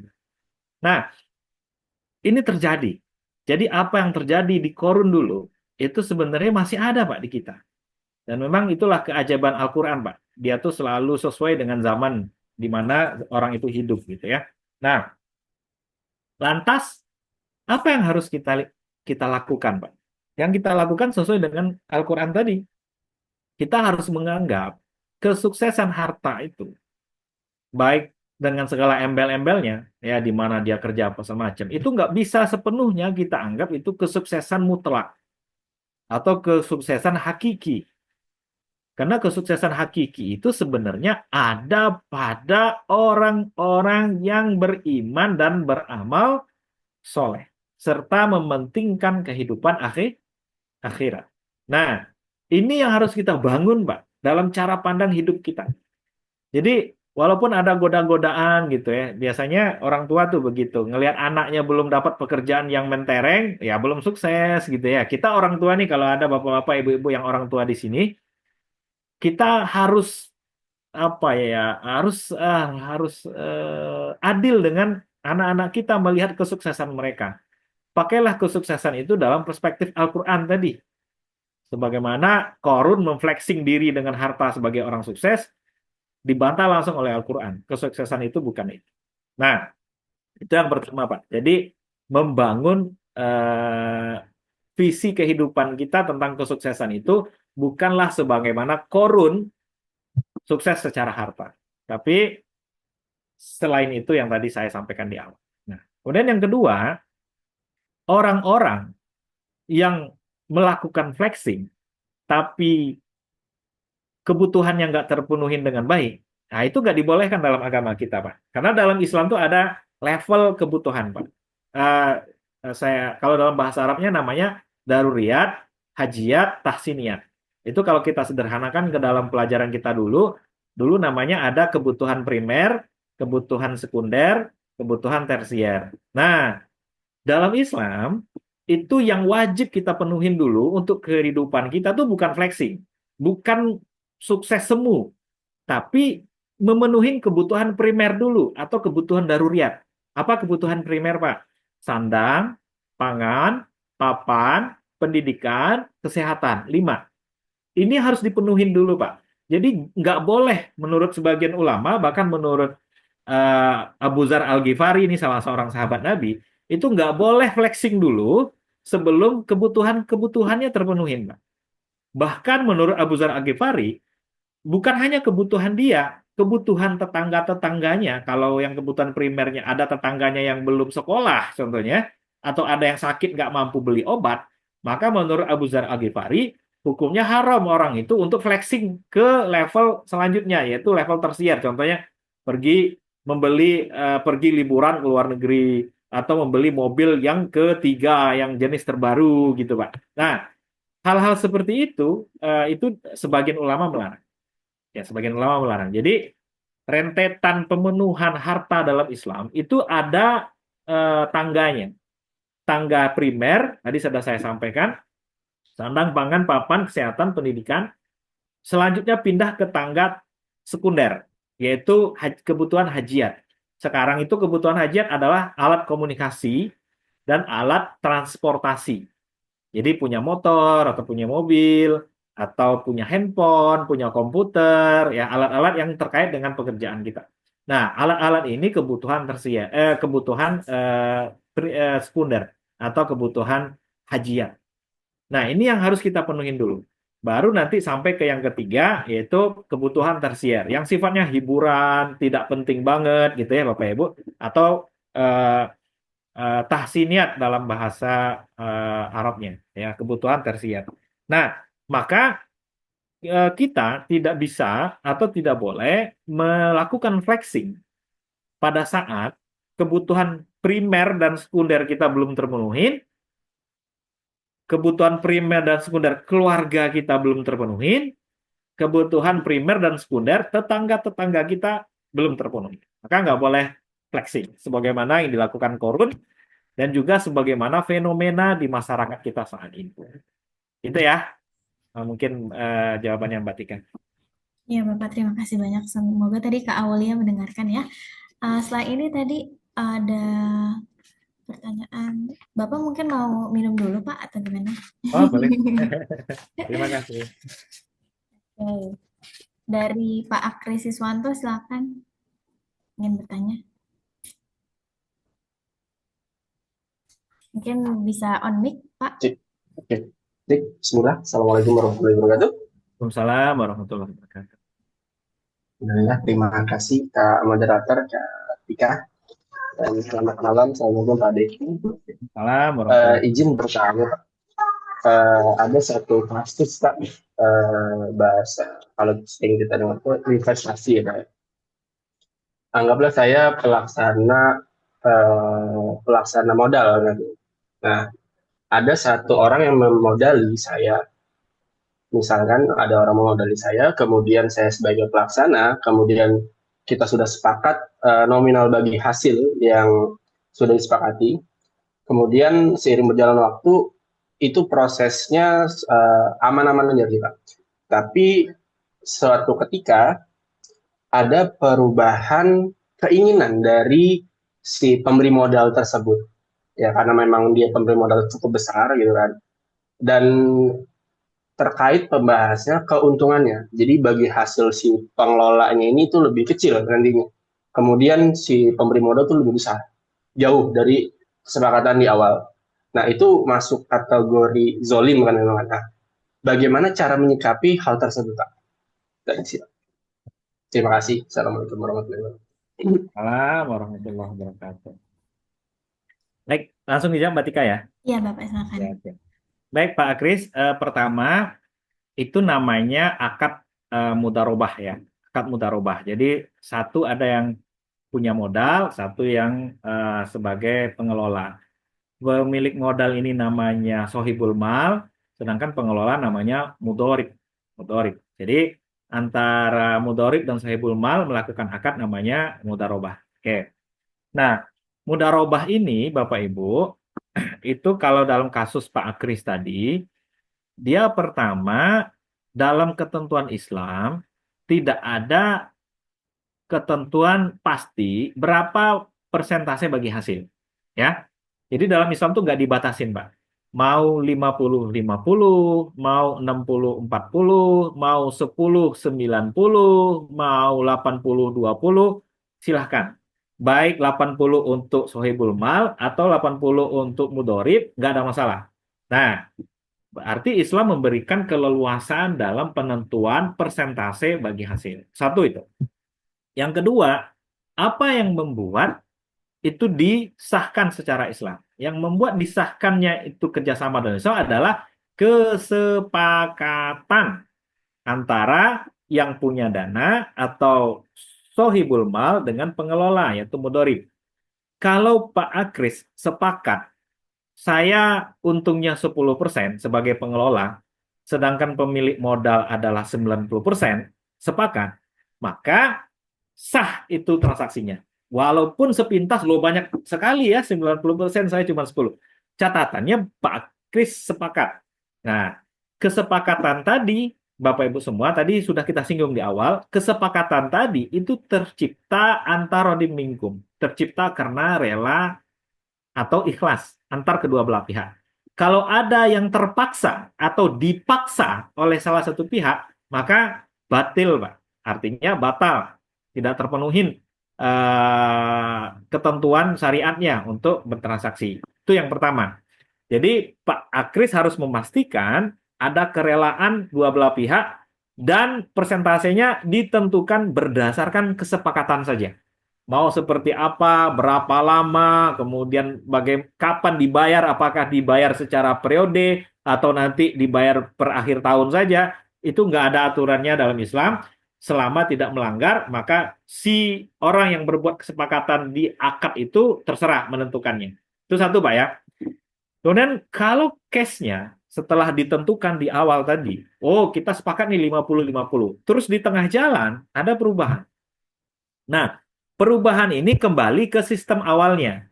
Perubahan ini boleh dilakukan dengan catatan kedua belah pihak sepakat untuk merevisi akad itu. Dan akad itu pun berlaku hukum yang awalnya tadi, yaitu harus tercipta saling sepakat dan saling ikhlas dan ridho dengan ketentuan yang baru. Kalau ada yang tidak ridho atau terpaksa dengan ketentuan baru, maka itu tidak sah. Berarti dalam kasus Pak Akris tadi saya nggak nangkap apakah perubahan kedua itu bisa terjadi itu karena kerelaan atau tidak. Nah, kalau dia terjadi karena kerelaan, berarti berlaku itu, Pak. Berlaku.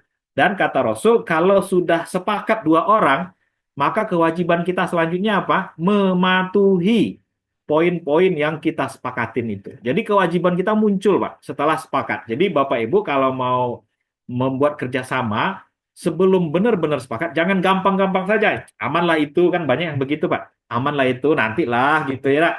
Itu bukan sistem Islam. Itu bukan sistem Islam. Karena nanti bisa jadi goror dia. Bisa jadi nggak jelas, Pak. Saya punya kasus begini nih. Saya punya kasus dulu sewa tenda, Pak. Sewa tenda ke temen. Kata saya ke temen itu, berapa nih sewanya? Dia bilang, kita kan temen, katanya kan. Nantilah setelah selesai acara kamu, baru bayar, katanya kan. Berarti di situ nggak tahu kita, Pak, harganya berapa. Di awal tuh nggak jelas tuh akadnya berapa. Kerjasamanya berapa. Tahu-tahu pada saat saya nagih, berapa nih? Bukan saya nagih, saya mau bayar, berapa nih sewa tenda? Itu mahal banget, Pak. Mahal banget. Segini, waduh. Katakan. Nah, itu banyak terjadi di kasus-kasus kita. Jadi benar-benar berjelas-jelas, Pak, di dalam akad, ditulis kalau bisa, bukan kalau bisa, sebaiknya ditulis, dan harus detail. Harus detail. Dan dipastikan kedua-duanya sepakat. Maka kata Nabi, kalau udah sepakat, wajib hukumnya bagi dua belah pihak untuk memenuhi akad itu. Itu ada dalam surah Al-Maidah ayat 3, Pak. Untuk memenuhi akad itu. Nah, kasus Pak Akris tadi, kalau di akad revisinya itu memang Pak Akris dan orang itu ikhlas dan ridho dengan angka tadi, maka itu nggak ada kezoliman di situ. Karena ada kerelaan. Walaupun si pemilik modal dapat lebih banyak, contohnya 90%. Ini 10%. Kalau Pak Akris merasa itu nggak adil, harusnya jangan disepakatin. Jadi di awal jangan disepakatin dulu. Jadi harus direvisi. Ya, saya nggak setuju dengan 10%. Saya maunya 30%. Kalau nggak setuju dan nggak ikhlas, maka tidak akan pernah terjadi akad, Pak. Ya, nggak akan pernah terjadi akad atau nggak akan pernah terjadi kerjasama. Itu mungkin Pak Akris ya. Ya, iya, ini Zat. Eh, untuk menanggapi yang tadi ya. Jadi konteksnya itu ketika akad yang tengah-tengah itu muncul, ya, akad yang tengah-tengah itu muncul, kemudian kan ada ketidaknyamanan bagi saya, dan saya lebih memilih, sudahlah, apa namanya, saya tidak melanjutkan, terus kemudian saya lebih memilih diberi komisi, berarti kan pindah akad, jadi akadnya wakalah bil ujroh, ya kan, pindah komisi. Nah itu boleh atau tidak, Ustaz? Boleh dan tidaknya tuh kembali lagi kalau dua-duanya sepakat, Pak. Berarti Pak Akris harus memastikan Pak Akris juga yang si pihak tadi dan Pak Akris sepakat berarti menghentikan akadnya. Jadi bisa saja Pak, nggak ada problem selama dua orang sepakat. Nah, kalau satu saja yang nggak sepakat, berarti nggak boleh. Namanya one prestasi ya, atau melanggar perjanjian, melanggar ketentuan. Kalau contohnya kerjasama kita masih 1 tahun lagi nih Pak, tapi saya ngusul ini kayaknya nggak bagus nih. Terus saya ajak Pak Akris ngomong, Pak, kita sudahin aja yuk akad kita nih, kerjasama kita nih. Saya ngerasa ini ada gimana-gimana gitu ya. Walaupun akad kita ini sampai 1 tahun setelahnya Pak, masih 1 tahun lagi contohnya waktunya. Kalau Pak Kris, iya Pak Deki, kita akhirin aja lah ya. Ya udah kita sepakat sampai di sini. Maka is problem Pak. Berarti udah akadnya sampai di situ.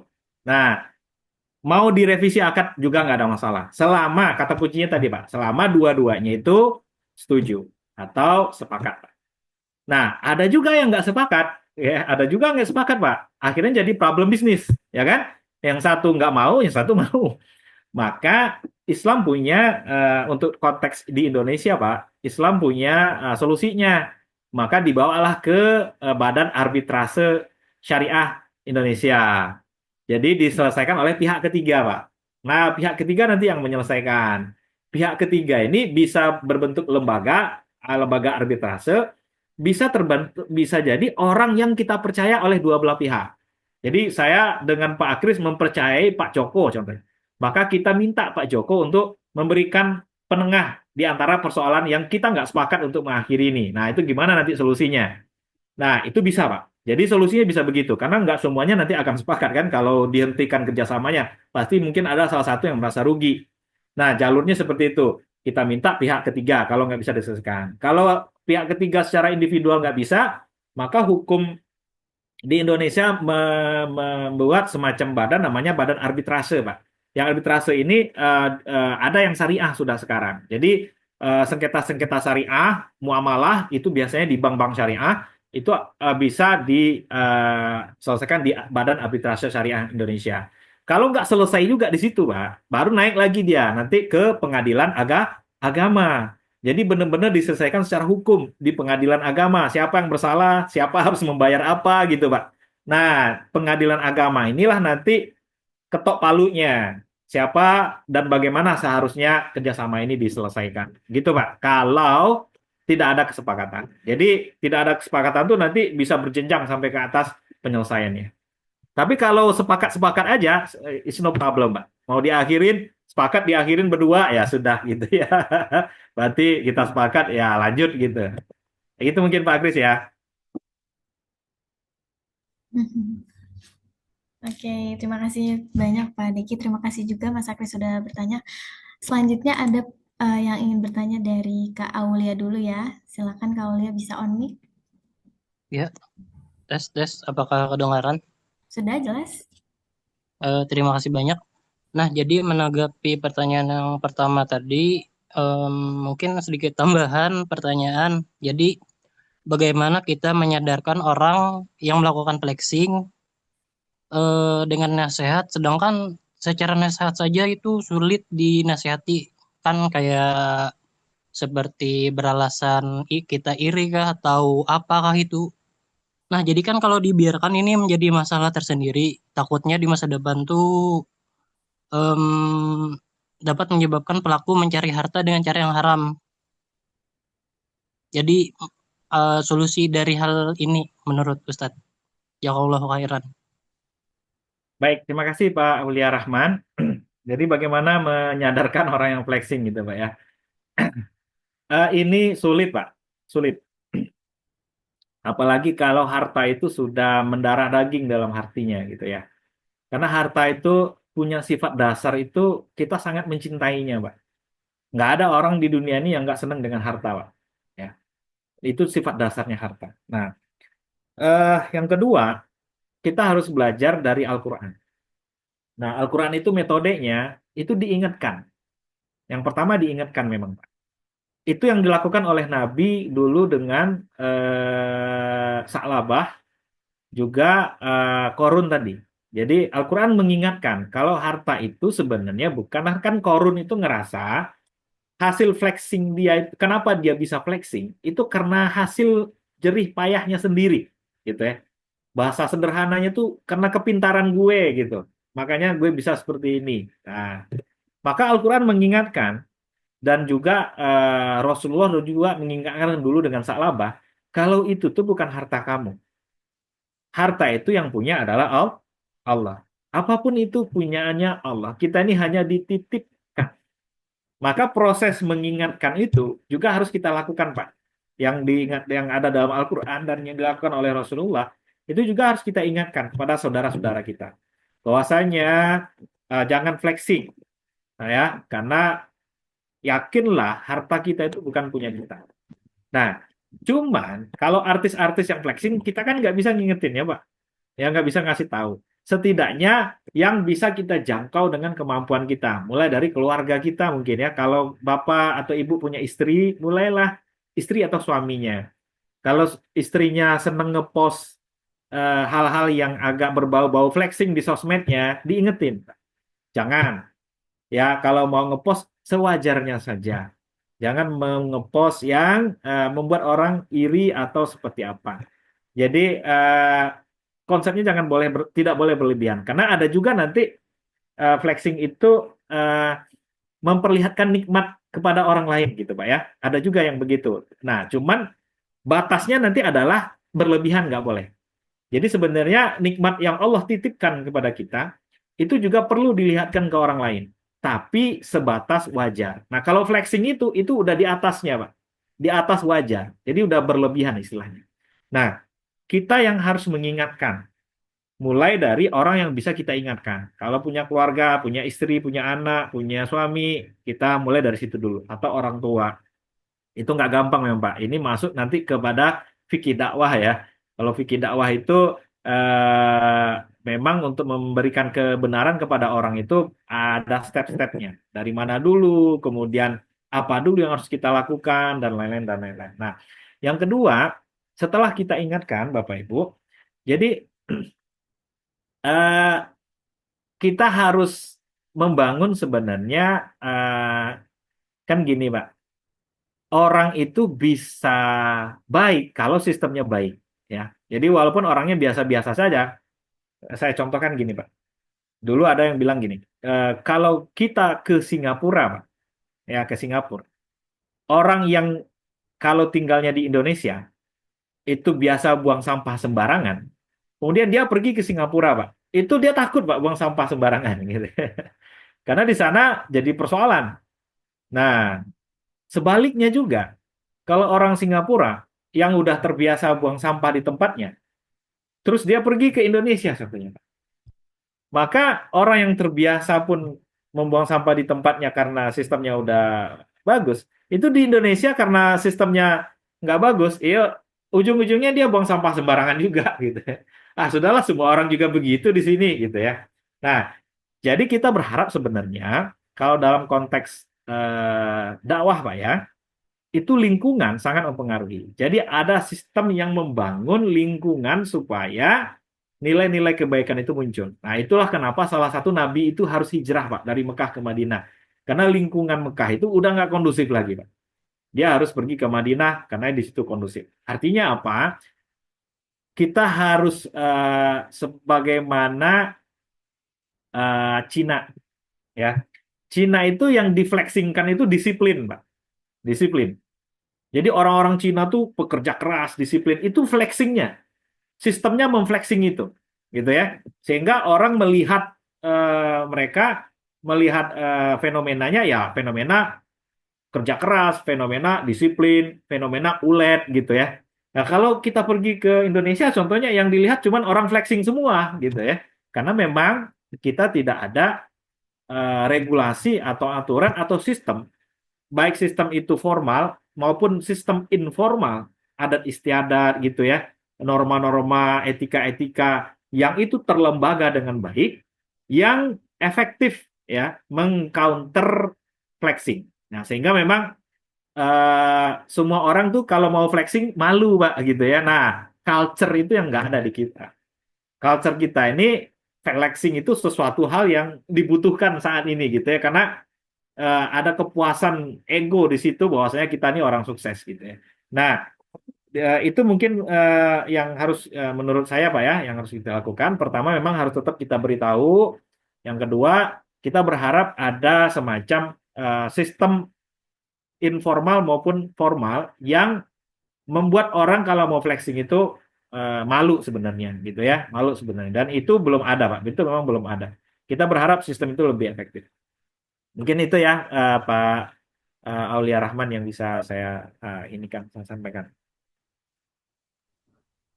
Semoga apa yang telah dijawab tadi dapat ini ya Pak Aulia Rahman. Kemudian selanjutnya ada pertanyaan dari, oh ini dulu, Kak Ramdhani Maulana sudah raise hand, boleh Kak? Silakan kalau ingin bertanya. Assalamualaikum warahmatullahi wabarakatuh. Salam warahmatullahi wabarakatuh. Izin bertanya, Pak. Ya, Ini Pak. bagaimana pandangan Islam terhadap cryptocurrency sebagai harta atau aset digital? Apakah sudah sesuai dengan prinsip-prinsip syariah? Bagaimana bisa ada negara-negara Islam yang memperbolehkannya, di mana cryptocurrency ini legal untuk dimiliki atau diperjualbelikan, tetapi tidak diakui sebagai pengganti mata uang atau sebagai alat pembayaran. Bahkan di Malaysia sendiri sudah diizinkan berzakat menggunakan cryptocurrency. Itu Pak, terima kasih. Baik, masalah kripto Pak Ramadhani ya? Ya, oke. Pertama gini Pak, ada dua hal tentang kripto ya. Tadi sudah disampaikan sebenarnya oleh Pak Ramdhani. Satu, kripto sebagai mata uang, yang kedua kripto sebagai aset. Ya. Nah, andaikan kripto itu sebagai mata uang, ya, kalau kripto itu sebagai mata uang, maka hukum memperjualbelikan kripto itu nggak boleh, nggak boleh, itu haram, ya. Nah, yang kedua adalah kripto sebagai aset, gitu ya. Nah, kripto sebagai aset ini menarik, Pak. Apa yang dimaksud aset dalam Islam, gitu ya? Kalau dalam definisinya tadi, Pak, definisinya tadi yang di awal kita lihat tuh dalam apa kita tadi itu namanya dalam PowerPoint kita tadi, yang dimaksud dengan harta atau aset itu adalah sesuatu yang memiliki nilai manfaat. Nah, sesuatu yang memiliki nilai manfaat, Pak. Contoh, gelas. Gelas ini adalah harta. Ada manfaatnya nggak bagi kehidupan kita? Ada, yaitu tempat minum. Laptop itu harta, Pak. Ada manfaatnya? Ada. Nah, ini aset, sehingga kita sebut dia aset karena dia punya nilai manfaat. Karena dalam Islam nanti berbeda antara mal dengan materi. Kalau materi itu ya wujudnya saja tapi nggak punya manfaat. Kalau harta atau mal itu materi yang punya manfaat. Nah, maka narkoba itu bukan harta dalam Islam sebenarnya. Karena dia nggak punya manfaat walaupun dia harta sebenarnya. Nah, sekarang orang tukang cukur rambut. Orang tukang cukur rambut, dia mungkin nggak ada aset wujudnya, tapi punya manfaat, yaitu jasa. Sehingga orang punya rambut yang rapi, gitu ya. Nah, kripto, kalau dia aset, pertanyaan kita tuh dimulai dengan apa manfaatnya? Kalau dia sebagai aset, kita bisa ngapain dengan kripto? Kalau dia sebagai aset, artinya kita nggak, dia bukan mata uang, ya, dia bukan mata uang, tapi hanya sebagai benda. Pertanyaan kita bisa ngapain dengan kripto? Kalau dengan aplikasi, kita bisa bilang itu aset, karena aplikasi bisa membantu pekerjaan manusia. Kayak Zoom nih, Zoom bisa memberikan manfaat, yaitu walaupun wujudnya digital, nggak kelihatan nih, teknologi. tapi dia bisa membantu kita berkomunikasi, membantu kita belajar, membantu kita bersilaturahmi. Nah, kalau kripto, saya juga belum tahu, Pak. Saya tidak tahu pasti. Manfaat kripto sebagai aset itu apa? Apakah sama dengan Zoom sehingga manusia bisa terbantu silaturahim, terbantu apa istilahnya tuh belajar dan lain-lain dan lain-lain. Nah, kalau tidak ada manfaatnya sebagai sebuah aset, maka dia tidak bisa dibilang sebagai harta yang bermanfaat. Gitu, Pak. Jadi, tadi kan definisi di awal kita sampaikan harta adalah sesuatu yang memiliki manfaat, punya nilai, ya, kemudian juga bisa dimiliki. Nah, apakah kripto termasuk dalam definisi itu? Dia punya nilai, pasti ada nilainya. Yang kedua bisa dimiliki. Yang ketiga, manfaatnya ada apa enggak? Nah, manfaat itulah yang nanti menempel di belakang harta, Pak. Jadi, semua materi yang dia tidak punya nilai manfaat itu nggak bisa dibilang harta dalam agama kita. Dia hanya materi saja, tapi bukan almal. Kalau bahasa Arabnya harta itu almal. Jadi bukan mal, bukan sesuatu yang memiliki nilai manfaat. Nah, itulah yang bisa dikategorikan halal atau boleh diperdagangkan atau dimiliki secara harta. Baru bisa masuk kelompok harta, Pak. Kalau dia punya nilai manfaat. Saya pribadi belum tahu, Pak, manfaat kripto itu sebagai aset apa. Yang saya tahu, kripto itu sebagai alat tukar oleh orang. Alat bayar ya, alat bayar. Alat bayar, jangankan kripto, Pak. Duit kita saja tuh mau diperjualbelikan, itu haram hukumnya. Sama dengan judi, Pak. Jadi kalau Bapak Ibu trading forex, itu hukumnya nggak boleh. Karena itu main judi. Uang bukanlah barang yang bisa diperjualbelikan. Uang hanyalah alat tukar biasa, Pak. Nah, Malaysia memang melakukan hal yang revolusioner. Dan sedikit berbeda dengan Indonesia ya, yang memang sebenarnya MUI mengeluarkan fatwa haram untuk kripto. Tapi kalau dia sebagai aset, Pak, sebagian ulama ada juga yang membolehkan. Jadi silahkan saja nanti Pak Ramadhani melihatnya yang mana. Tapi pertimbangan saya tadi itu, kalau dia sebagai mata uang nggak boleh diperdagangkan, Pak. Itu akan memicu nanti inflasi. Namun kalau dia sebagai aset, pertanyaan kita selanjutnya adalah apakah aset itu punya nilai manfaat atau tidak? Karena hampir semua harta dalam Islam itu harus ada nilai manfaatnya. Baru dia bisa dikategori sebagai harta dan halal. Itu mungkin Pak Ramadhani ya. Pak izin bertanya lagi Pak. Boleh silakan, Pak.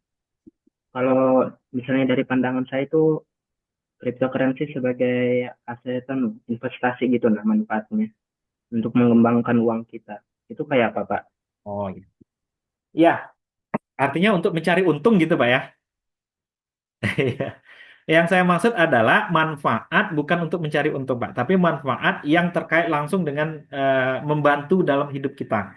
Eh, karena gini, menjual narkoba, Pak, itu juga ada manfaatnya, yaitu manfaat supaya dapat untung gitu, Pak ya. Nah, sama halnya dengan tadi. Maksud saya itu bukan nih barangnya itu sendiri, bukan karena dia dijual terus dapat manfaat. Kalau emas ada manfaatnya, Pak, sebagai perhiasan yang tahan gitu ya, sehingga dia nilainya naik gitu ya.